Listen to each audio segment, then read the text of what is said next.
Je n'ai jamais vu dans toute la Bible un aveugle a reçu sa guérison parce qu'il a vu Jésus, mais parce qu'il a cru en la parole de Christ.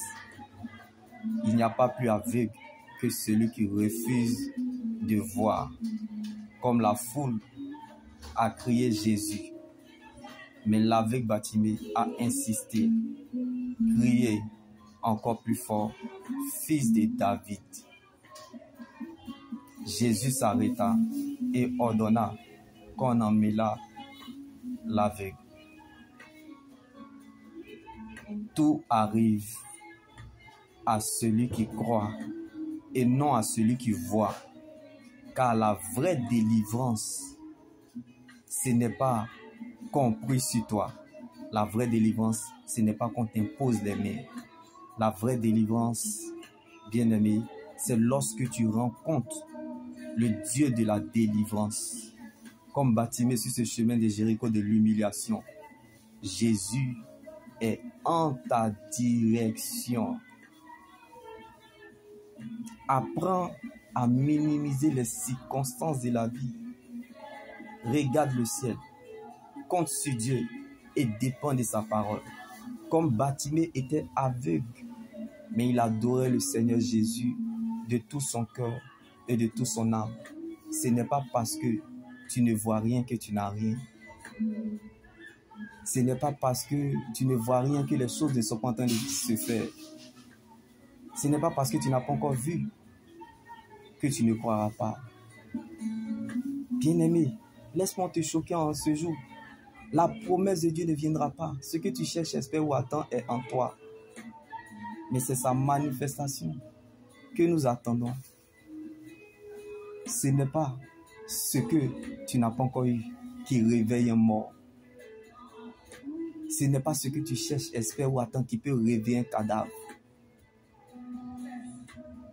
Si les voyages, si le succès, la réussite, si le mariage, si les grandes maisons, les grandes voitures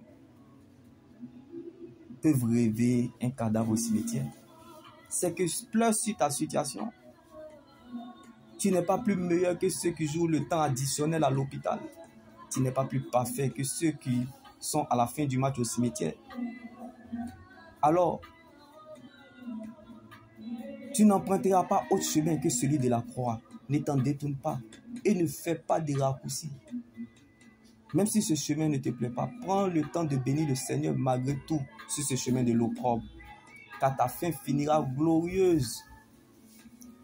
Sois reconnaissant, bien-aimé, pour la fidélité de Dieu à ton égard, pour ton réveil, ton sommeil, pour le souffle de vie que Dieu te donne avec gratuité.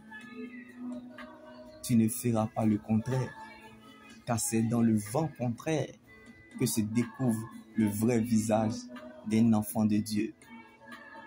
La véritable stabilité d'un enfant de Dieu ne dépend pas du confort, ni la vraie joie dans le Seigneur ne dépend pas du climat extérieur, ni de ce qu'on a dans nos poches ou dans nos mains, mais de la présence de Dieu dans le corps de notre cœur. Alors, heureux l'homme qui cherche la présence de Dieu malgré les difficultés, car Dieu sait délivrer ceux qui l'honorent.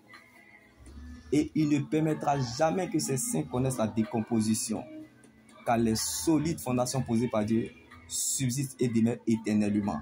Donc il y a des gens que Dieu ne laissera jamais seuls, car Jésus n'abandonne jamais ceux qui le cherchent. Alors apprécie ce que Dieu t'a donné. Jésus, sa présence dans notre vie est la chose la plus importante que Dieu donne à une personne. Alors que les gens veuillent ou pas, la bénédiction repose sur vous.